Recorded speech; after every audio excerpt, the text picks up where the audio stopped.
प्यारे बच्चों और मित्रों नमस्कार। हायर मैथमेटिक्स के इस वीडियो लेक्चरों में आपका स्वागत करता हूं। और आज हम लोग न्यूमेरिकल मेथड्स में सोल्यूशन ऑफ इक्वेशन को आगे बढ़ाएंगे। सोल्यूशन ऑफ इक्वेशन में बाइसेक्शन मेथड को हम लोग कंप्लीट कर चुके हैं। आज हम लोग उसमें आगे जो और एडवांस मेथड है जो तेज़ी से आपको इक्वेशन के रूट तक पहुँचाती है, हम उन मेथड्स के ऊपर काम करना शुरू करेंगे। आज का जो मेथड है उसका नाम है regular falsi method. Important method है। पहले हम ये देखेंगे कि ये इस मेथड का जो फॉर्मूला है वो बना कैसे आपको आगे काम करना है। लेकिन इस मेथड में भी आपको यही चीज़ ध्यान रखनी होगी कि जो भी दो वैल्यूज़ आप निकालोगे, एक x की वैल्यू जिसके ऊपर फंक्शन की वैल्यू नेगेटिव, एक x की वैल्यू जिसके ऊपर फंक्शन की वैल्यू पॉजिटिव, हमेशा नेगेटिव और पॉजिटिव साइन जिन x वैल्यूज़ पर आएंगे फंक्शन के, उन वैल्यूज़ के ऊपर ही आपको फोकस करना है, उन्हीं को ही कंसीडर करना है आगे अगला अप्रॉक्सीमेट रूट निकालने के लिए। इस बात का ध्यान रहे विद्यार्थियों, है ना, क्योंकि यही चीज़ सबसे इंपॉर्टेंट है और इसी में ही सबसे ज़्यादा कन्फ्यूजन होता है। यदि आपने अभी तक हमारे चैनल को सब्सक्राइब नहीं किया, कर लेना। वीडियो अच्छा लगे लाइक कर देना, शेयर कर देना, और हमारे एप्लीकेशन पे जाके आप जो हमारे दूसरे कोर्सेस हैं उनको भी देख सकते हैं।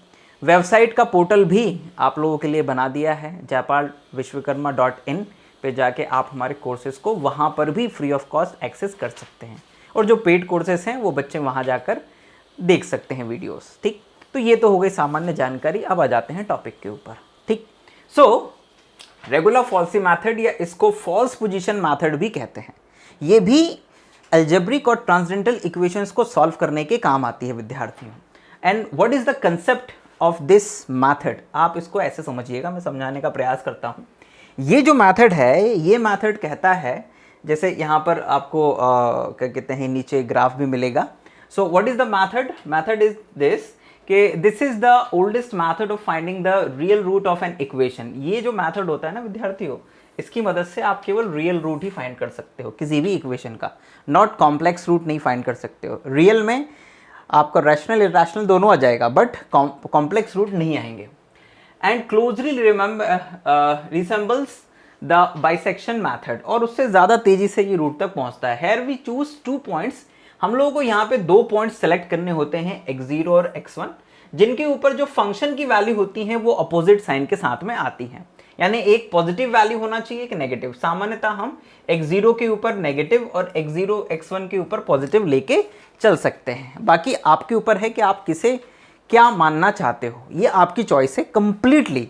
किसे x0 मानना है, किसे x1 मानना है, ये आप लोग डिसाइड करोगे। ठीक है, नाउ हम the graph of y is equals to fx crosses the x-axis between the points. This indicates that a root lies between x0 and x1 consequently because this is less than 0. तो होता क्या है बच्चों कि हम लोग जो भी हमारा इक्वेशन है, suppose that this is our equation fx is equals to 0। तो इस fx is equals to 0 equation के लिए हम क्या करते हैं, y बराबर fx जो है इसका ग्राफ बनाते हैं।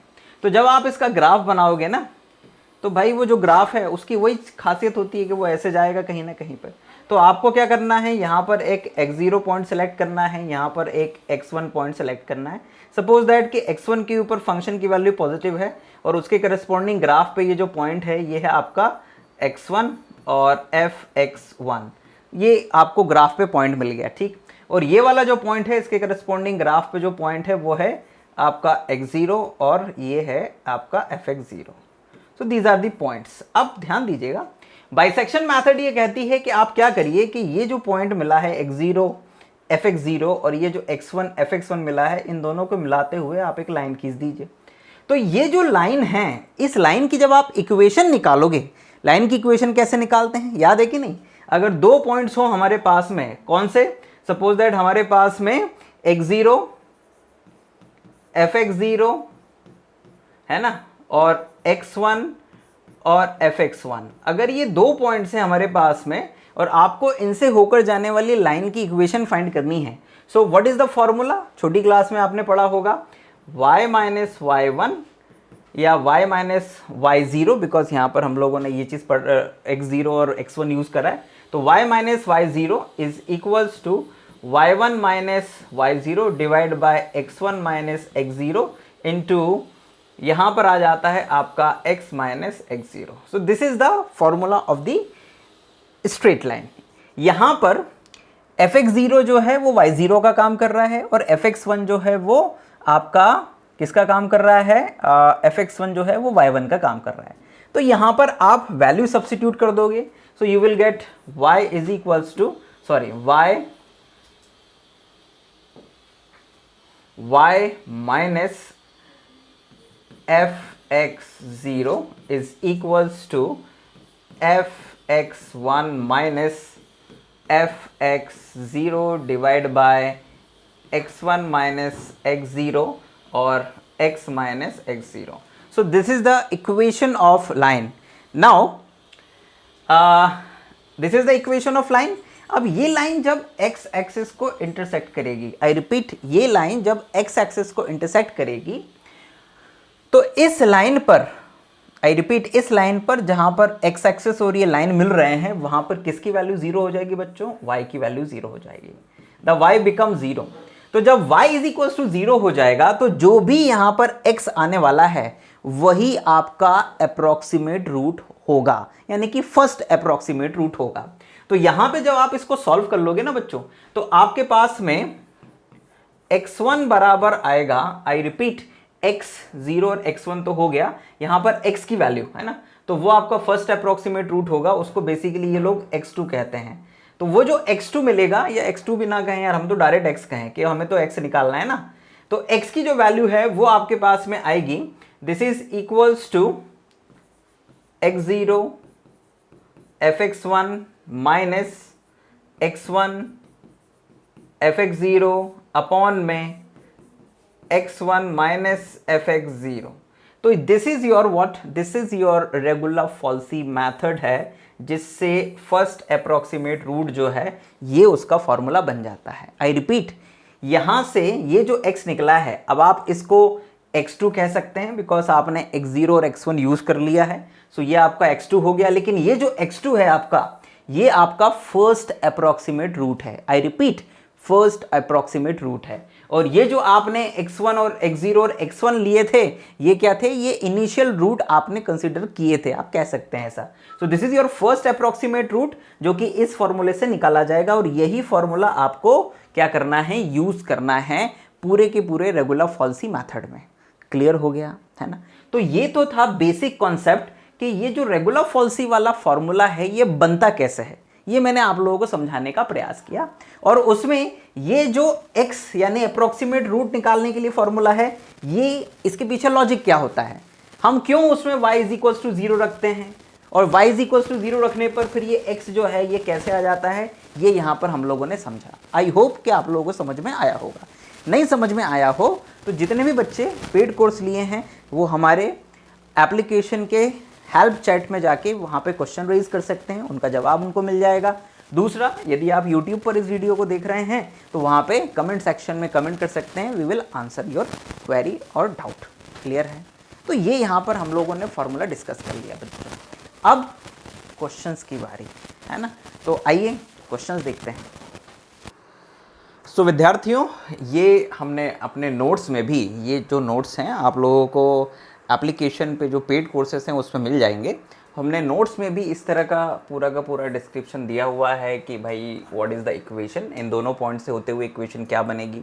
ये उसका एक सिंपल ग्राफिकल रिप्रेजेंटेशन है, हमने ग्राफ को दूसरे तरीके से लिया था, इन्होंने इस तरह से लिया है, कोई इशू नहीं है। सो नाउ अब इसके बाद में हम और आगे बढ़ें इसमें, उसके लिए आप ध्यान दीजिएगा कि यस, ये अप्रॉक्सीमेट वैल्यू आ जाएगी, और आपका जो x3 का फॉर्मूला है विद्यार्थियों, वो x3 का फॉर्मूला क्या बन जाएगा, x3 का फॉर्मूला इस तरह से बन जाएगा, जैसे यहाँ पर x3 जो है वो x3 is equals to x0 fx1, not x3, it's x2, ठीक है, ये x2 बनेगा, yes, and this one, so x2 is equals to x0 fx1 minus x1 fx0 and divide by fx1 minus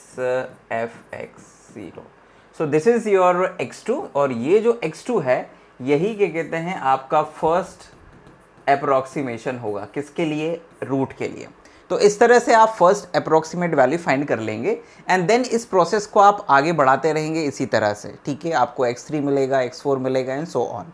लेकिन हमेशा ध्यान रखिएगा कि जब आप x2 निकाल लेंगे तो अगला काम जो आपका होगा वो होगा fx2 निकालना। आई रिपीट, fx2 निकालना।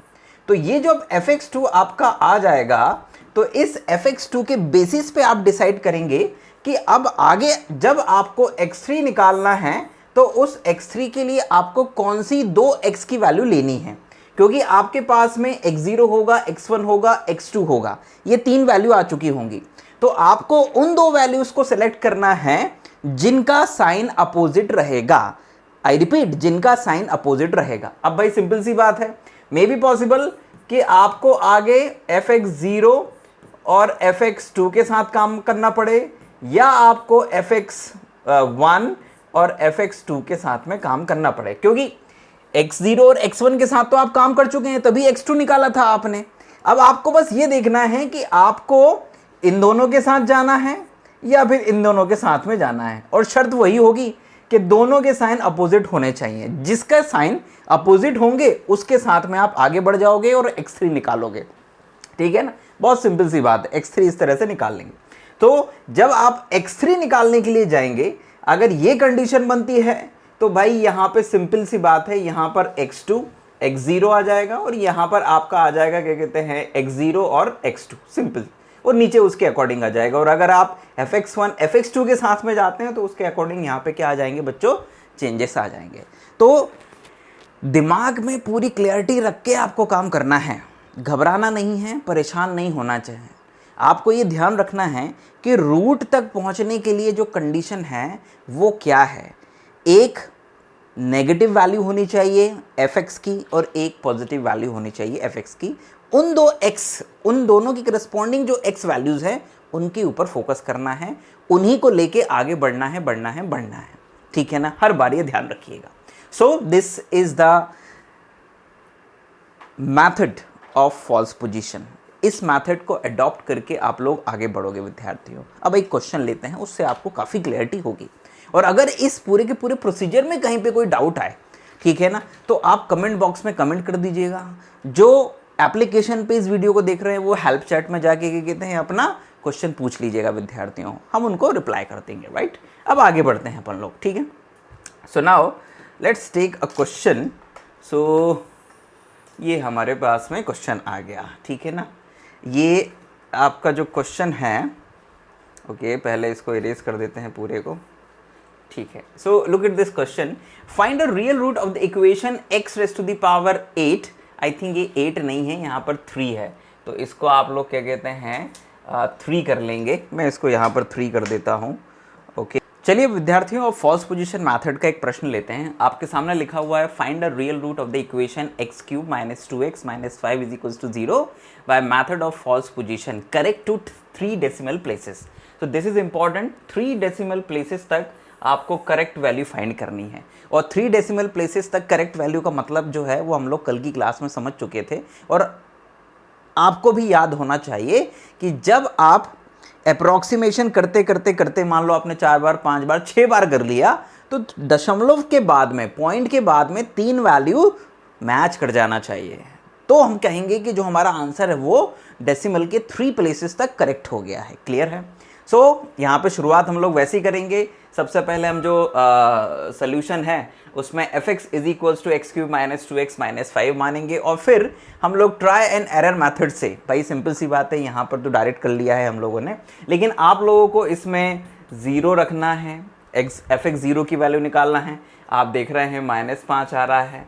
आप इसमें fx यहाँ पर f1 निकालेंगे। f1 जब आप निकालेंगे हैं x की जगह पर 1 लिखेंगे तो ये आपका -7 और ये -+1, तो आपके पास में आ जाएगा -6। आप f2 निकालेंगे, 2 की जगह, x की जगह जब 2 लिखेंगे तो यू विल गेट 8, और यहाँ पर हो जाएगा माइनस का कितना, माइनस का ये हो जाएगा 2। सॉरी माइनस का 4 तो -9, तो ये माइनस का 1 आ जाएगा। और फिर उसके बाद में निकालेंगे आप f3। So f3 is equals to आपके पास में ये 27 हो गया, ये 6 हो गया, तो 6 और 5 11 हो जाएगा। और यहाँ पर कितने हैं, 27 में से 11 माइनस होगा, तो आपके पास में हो जाएगा प्लस का 16।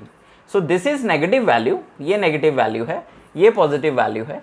और 2 पर फंक्शन की वैल्यू नेगेटिव है, 3 पर फंक्शन की वैल्यू पॉजिटिव है। इसका मतलब जो रूट है वो 2 और 3 के बीच में है। आई रिपीट, 2 और 3 के बीच में कौन है, रूट है इस इक्वेशन का। ठीक है, सो शुरुआत देखो यहीं से करेगा, वो लिख भी रहा है कि so that f2 is equals to -1, f3 is equals to 16, that is the root lies between 2 and 3। So taking x0 is equals to 2, x0 is equals to 2, x1 is equals to 3, right, ये values ले लेंगे। और fx0 पर -1 value आ रही है, fx1 पे 16 आ रही है। ध्यान देना, जो भी आप वैल्यू यहां पर लेने वाले हो ना, उन वैल्यूज पर फंक्शन, उन x वैल्यूज पर फंक्शन की वैल्यू भी आपको चाहिएगी, तो वो भी आपको ले लेनी है। और इसके बाद में जो आपके पास में फॉर्मूला है x2 is equals to x0 fx1 minus x1 fx0 upon fx1 minus fx0, इसमें आप पूरी की वैल्यू सब्स्टिट्यूट करेंगे। ये सारी की सारी क्रॉस चेक तुम्हें कर देना है, मैं तो यहाँ पे समझा रहा हूँ बस केवल, ठीक है। और कॉपी पे एक एक कैलकुलेशन अपने KLC की मदद से करना है ना। जब अभी तो इसमें साइन कॉस वाला क्वेश्चन नहीं है, ये सिंपल अलजेब्रिक इक्वेशन है। जब ट्रांसेंडेंटल इक्वेशन को करोगे तो मॉड्यूल आपका जो KLC है उसका मॉड का भी ध्यान रखना कि उसमें गलती ना हो बच्चों, ठीक। So x2 is equal to this one, calculation पूरा करोगे तो x2 की जो वैल्यू है बच्चों 2.0588 आएगी। क्रॉस चेक कर लेना, ये तुम्हारी जिम्मेदारी है करने की, ठीक है। सो ये आपके पास में किसकी वैल्यू आ गई, x2 की वैल्यू आ गई। अब x2 के ऊपर आपने क्या करा विद्यार्थियों, फंक्शन की वैल्यू चेक करी, मतलब कि जो आपका पॉलिनोमियल था उसकी वैल्यू चेक करी, तो आपने देखा कि इसके ऊपर नेगेटिव वैल्यू आ गई है। आई रिपीट, x2 के ऊपर नेगेटिव वैल्यू आई है, और पिछली बार x0 के ऊपर नेगेटिव वैल्यू आई थी, कितनी, -1। तो इसका मतलब ये हो गया कि अब जो आपका रूट है वो 2.0588, यानी कि आपने किसको बदल दिया, इस x0 को बदल दिया है, और उसकी जगह कौन सी वैल्यू ले ली है, x2 वाली वैल्यू ले ली है। तो अब आपका जो रूट है विद्यार्थियों वो 2.0588 और 3 के बीच में है, ठीक है ना। सो अब आप x0 फिर से किसको ले लोगे बच्चों, x0 आप ले लोगे 2.0588, मतलब आपने x0 को बदल दिया। यहां पर सिंपल सी बात है, आपने x0 को बदल दिया, और अब जो पुराना x0 था जिसके ऊपर पहले नेगेटिव वैल्यू आ रही थी, उस x0 को बदल के आपने नया x0 2.0588 ले लिया, और x1 बराबर वही है, और इसके ऊपर फंक्शन की वैल्यू आपको यहां पर दिख रही होगी जो हमने अभी निकाली, उस वैल्यू को आपने यहां पर यूज कर लिया। So this is your fx0, this is your fx1 is equals to 16। Now जो आपके पास में ये x2 का फॉर्मूला था, यूज इट अगेन, इस फॉर्मूले को दोबारा यूज करो, ठीक है ना। देखो यही फॉर्मूला है जो तुम्हें हर बार यूज करना है x2 के लिए। बस केवल होगा क्या, x0 और x1 हर बार हर अप्रोक्सीमेशन में नए नए कपड़े पहन के आ जाएंगे, मतलब वो रूप बदलते रहेंगे, ठीक। बी केयरफुल, बात को समझना, गहराई को, ठीक है। अब थोड़ा और आगे बढ़ते हैं, देखते हैं इसके आगे क्या वैल्यू आती है नए सेकेंड अप्रोक्सीमेट रूट के। सो विद्यार्थियों आपके पास में x3, देखो ध्यान देना कि x3 के लिए जो फॉर्मूला है वो वही बनने वाला है, x3 is equals to x0 fx1 minus x1 fx0 divide by fx1 minus fx0।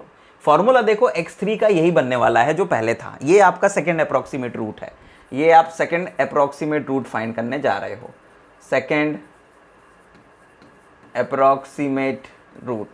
तो this is your second approximate root.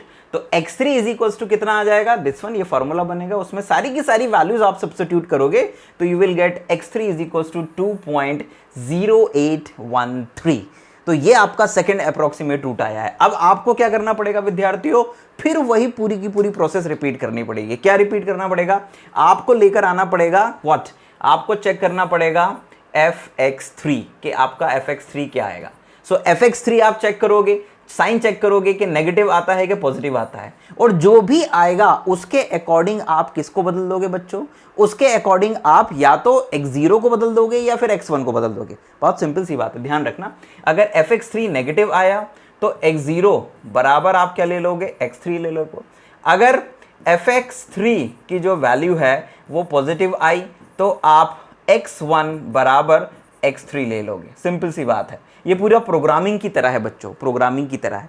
तो आप लोगों को इस प्रोसीजर को अडॉप्ट करना है, और जब यही प्रोसीजर आप रिपीट करते जाओगे तो आपके पास में जो, ये तो देखो ये सेकंड अप्रोक्सीमेट रूट था, थर्ड अप्रोक्सीमेट रूट आपके पास में 2.0862 आ जाएगा, फोर्थ अप्रोक्सीमेट रूट आ जाएगा 2.0915, फिफ्थ आपके पास ये आ जाएगा 2.0934, सिक्स्थ सेवंथ आपके पास में ये आ जाएगा।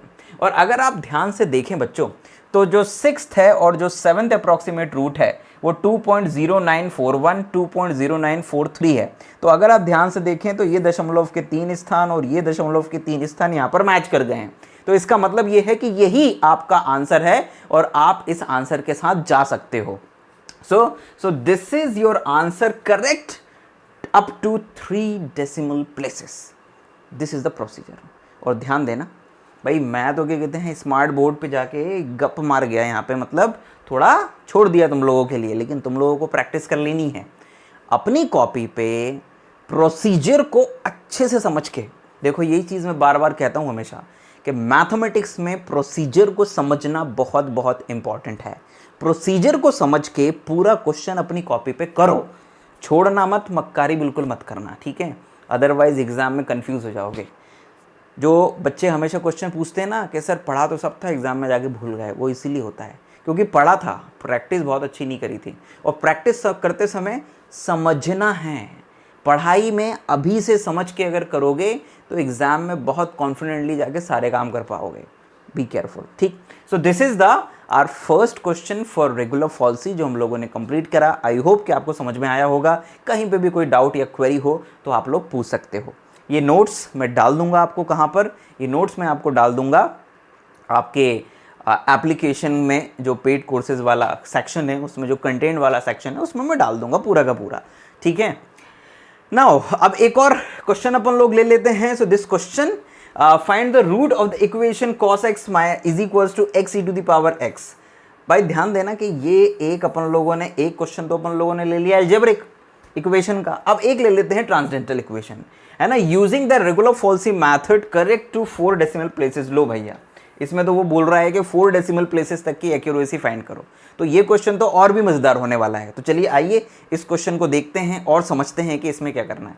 करना देखो वही है, शुरुआत तो वैसे ही करना है। आप लोगों को रूट फाइंड करना है तो ट्राई और हिट एंड ट्राई तो करना ही पड़ेगा। 0 रखो, 1 रखो, 2 रखो, 3 रखो। लेकिन अब ये ट्रांसडेंटल इक्वेशन आ गई है, मॉड चेंज कर लेना अपने केएलसी का, डिग्री से रेडियन में कन्वर्ट कर लेना, अदरवाइज गड़बड़ होनी पक्की है।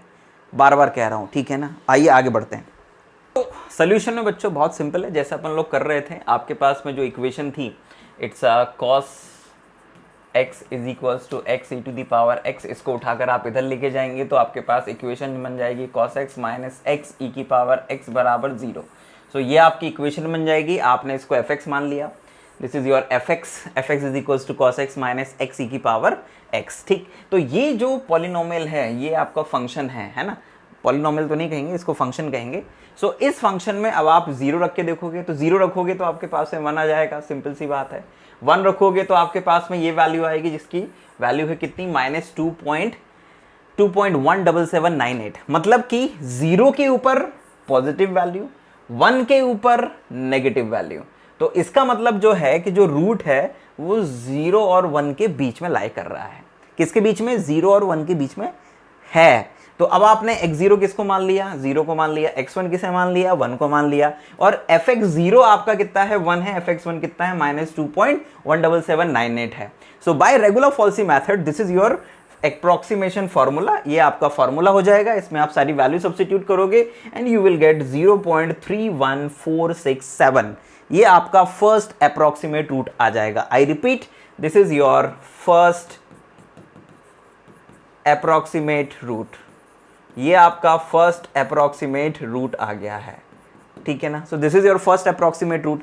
अब इस फर्स्ट अप्रोक्सीमेट रूट के ऊपर आपको फंक्शन यानी कि ये fx जो है उसका साइन चेक करना है क्या आ रहा है। तो आपने देखा कि भैया इसका साइन तो पॉजिटिव आ रहा है, very good, this is positive. तो पिछली बार पॉजिटिव किसके ऊपर आ रहा था, कहना सर पिछली बार पॉजिटिव आ रहा था आपके x1 के ऊपर। आई रिपीट, x1 के ऊपर पॉजिटिव वैल्यू आ रही थी। देखो जरा, नहीं x1 के ऊपर नहीं, मैं गलत बोल गया। पिछली बार x0 के ऊपर पॉजिटिव वैल्यू आ रही थी। x0 इज इक्वल टू 0 पर आपकी वैल्यू आ रही थी 1, मतलब यहाँ पे ये पॉजिटिव वैल्यू थी। तो इसका मतलब चेंज किसको कर देना है, अब चेंज आपको कर देना है इस x0 को। x0 की जगह पर आ जाएगा 0.31467 और आपका x1 वैसा का वैसा बना रहेगा। तो इसका मतलब है कि जो रूट है वो 0.31467 और 1 के बीच में लाई कर रहा है, इसीलिए देखो उसने x0 बराबर यही ले लिया और x0 बराबर ये लिया, x1 बराबर 1 पुराना ही रहने दिया, fx0 बराबर ये आ जाएगा और fx1 बराबर ये आ जाएगा। और फिर ये जो फॉर्मूला नंबर 1 है, इसी फॉर्मूले नंबर 1 को हम फिर से यूज कर लेंगे और इसमें वैल्यू सब्स्टिट्यूट कर देंगे। तो जैसे ही आप इसमें वैल्यू सब्स्टिट्यूट करोगे तो आपके पास क्या आएगा बच्चों, बताते हैं आगे। सो देखो, ये आपका x0 x1 उनके ऊपर फंक्शन की वैल्यू, फॉर्मूला आपने निकाला। तो देखो फॉर्मूला वही है, x3 बराबर, मैं यहाँ पे लिखता हूँ x3 बराबर, फॉर्मूला वही है, कंफ्यूज मत होइएगा, x0 fx1 minus x1 fx0। देखो फॉर्मूला बिल्कुल वही है, एंड fx1 माइनस fx0, ठीक है। इस फॉर्मूले में आपको वैल्यूज रख देनी है पूरी की पूरी और x3 को कैलकुलेट करना है। And what is this is your x3, ये है आपका सेकेंड अप्रोक्सीमेट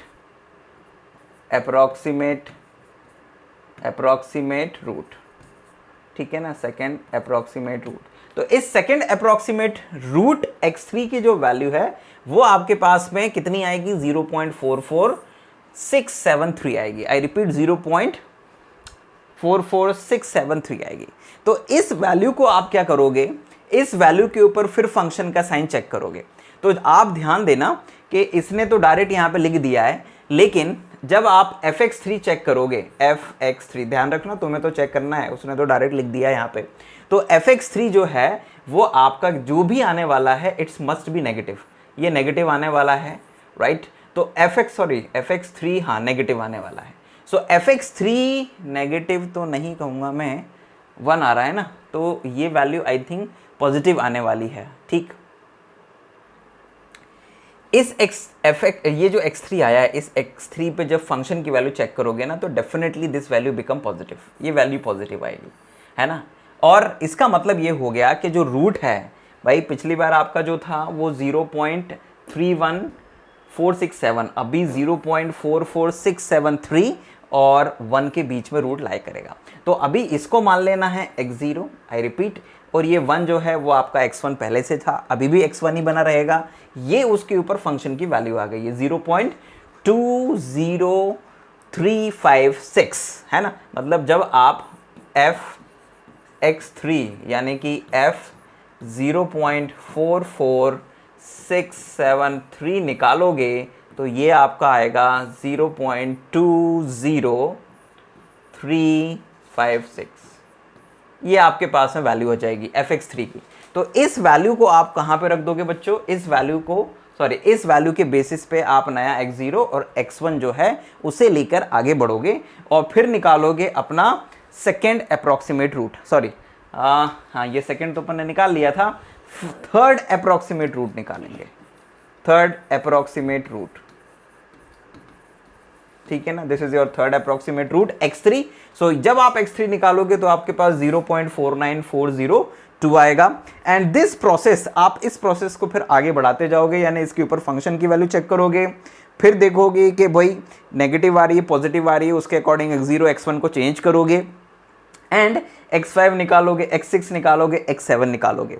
तो अगर आप ध्यान से देखो तो ऐसे करते करते जब आप आगे बढ़ोगे तो आपको पता चल जाएगा कि कहाँ पर आपकी जो वैल्यू है वो 4 डेसिमल प्लेसेस तक मैच कर गई है। 4 डेसिमल प्लेसेस की एक्यूरेसी का कहा था इसमें, तो अगर आप ध्यान से देखोगे तो आपको पता चल जाएगा कि भाई एक्यूरेसी कहाँ पर जाके मैच कर गई है। तो देखो x5 निकाला, x6, x7, x8, x9, x10। तो अगर आप x10 को देखो, ठीक है, ये 7 और x9 को देखो, आई थिंक इसमें x11 भी निकलेगा, तभी कि कहते हैं आपका 7 आएगा। सो ये जो 4 डेसिमल की एक्यूरेसी है वो आपको x10 और x11 पे मिलेगी 0.51775। तो इसने यहाँ पे 0.5177, this is your correct approximate root up to 4 decimal places. तो ये आपका यहाँ पर आंसर हो जाएगा और आप यहाँ पे रुक जाओगे। अब आपके मन में एक प्रश्न आ रहा होगा, सर ये तो बहुत लेंदी है और बहुत टाइम टेकिंग है ना। तो ध्यान देना, ये टाइम टेकिंग तभी होगा जब आपसे उसने कोई खास एक्यूरेसी पूछी हो, यानी कि 4 डेसिमल की, 3 डेसिमल की। तो देखो यार, तब तक तो आपको करना ही पड़ेगा, इसके अलावा कोई ऑप्शन आपके पास में नहीं है, ठीक है ना। हाँ, एक ऑप्शन आप ट्राई कर सकते हो, जैसे भाई जैसे जब हम इस तरह के क्वेश्चंस करते हैं ना बच्चों, ध्यान से सुनना ये बात। तो जैसे हमने ये जो क्वेश्चन करा, तो हमने इसमें x0 बराबर कितना लिया 0, x1 बराबर लिया 1, ठीक है, बहुत सिंपल सी बात है। अब ध्यान देना कि इस fx0 पे जो है वो थी आपकी negative value, sorry positive value थी, मैं गलत बोल गया, पॉजिटिव वैल्यू थी, और x1 के जो ऊपर जो थी वो थी नेगेटिव वैल्यू, ठीक है। आप क्या करो कि इन वैल्यूज़ को थोड़ा और पास में लेके आओ, ठीक, क्वेश्चन से थोड़ा अपार्ट जाके बता रहा हूँ दूसरे तरीके से। आप थोड़ा और अंदर पे जाओ। कैसे अंदर? आप x0 और x1 जो आपने वैल्यू ली है, आप एक काम करो, आप x बराबर 0.5 रख के देखो, आई रिपीट 0.5 रख के देखो, और फिर इस 0.5 पे चेक करो कि क्या आंसर आ रहा है, पॉजिटिव या नेगेटिव। उसके अकॉर्डिंग आप फिर से अपने x0 और x1 को सेलेक्ट करो। देखो, कहने का मतलब ये है कि जो एक्सरसाइज अपन फर्स्ट अप्रॉक्सीमेट रूट या सेकंड अप्रॉक्सीमेट रूट में कर रहे हैं, वो एक्सरसाइज चाहो तो आप पहले कर सकते हो। इसका मतलब ये हुआ कि जो ये दो वैल्यूज लेते हो ना, इनके बीच में गैप जितना कम होगा ना, उतना जल्दी आप आंसर तक पहुंच जाओगे। मैं ये कह रहा हूं कि जैसे x0 बराबर 0 और x1 बराबर 1, इनके बीच में अभी गैप कितना है? पूरा 1 का है, मतलब 1 यूनिट इनके बीच में डिस्टेंस है। आप इस डिस्टेंस को और कम करिए, मतलब आप इस डिस्टेंस को अगर 0.2 तक लेकर आ जाते हैं और फिर x0 और x1 को सिलेक्ट करके आगे बढ़ते हो। जैसे मैं ये कह दूं कि हमने तलाश लिया, हमारा x0 बराबर आ रहा है 0.4 और x1 बराबर आ रहा है 0.6, है ना। ये देखो, आपने इनके बीच का जो डिस्टेंस है ना, अब 0.2 रहने दिया है। अब आप इसको लेके अगर first approximate root, second approximate root निकालें वो रेगुलर फॉल्सी से, तो आपके आंसर तक पहुंचने की संभावना ज़्यादा कम अप्रॉक्सीमेशन में हो जाएगी।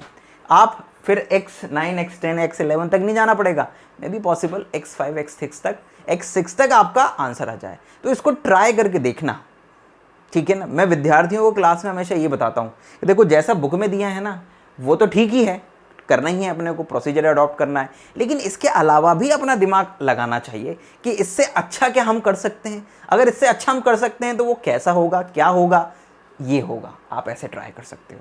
सो आई होप विद्यार्थियों कि ये जो रेगुलर फॉल्सी वाला लेक्चर था आपको अच्छा लगा होगा, आपको चीज़ें समझ में आई होंगी। फिर भी कोई डाउट हो आप हमसे पूछ सकते हैं।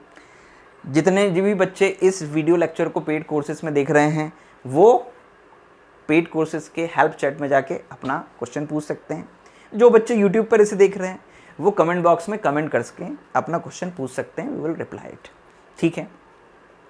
जितने भी बच्चे इस कोर्स को परचेज़ किए हुए हैं, उन सभी को ये जो नोट्स हैं, जो मैं पीछे आपको जिसका यूज़ करके मैं पढ़ाता हूँ, ये नोट्स आपको मिल जाएंगे। इसके एंड में आपको एक्सरसाइज भी हम लोगों ने बनाई है, हम लोगों ने तो नहीं बनाई है, हम लोगों ने जिस बुक का रेफरेंस लिया है उस बुक से ही सारे क्वेश्चंस लगभग लिए हैं। आप वहाँ जाके देख सकते हैं, उनको पढ़ सकते हैं। क्लियर है? चलिए, तो हम इसको यहीं पर रहने देते हैं, फिनिश करते हैं और आगे बढ़ते हैं अपने नेक्स्ट टॉपिक की ओर, जो कि न्यूटन रैप्सन मेथड है। बट लेकिन न्यूटन रैप्सन मेथड आज नहीं करेंगे यार, थक गए होगे तुम लोग, है ना। नेक्स्ट क्लास में करेंगे। तो तब तक अपना ध्यान रखिए, खुश रहिए। हमने सारी की सारी चीज़ें यूट्यूब के साथ साथ हमारे वेब पोर्टल पे भी डाल दी हैं, उनका पूरा भरपूर यूज़ करिए, है ना। एप्लीकेशन का भरपूर यूज़ करिए, आप ही के लिए बनाई हुई चीज़ है। खुश रहिए, माता पिता का सम्मान रखिए और खूब मेहनत करिए। जय हिंद, वंदे मातरम।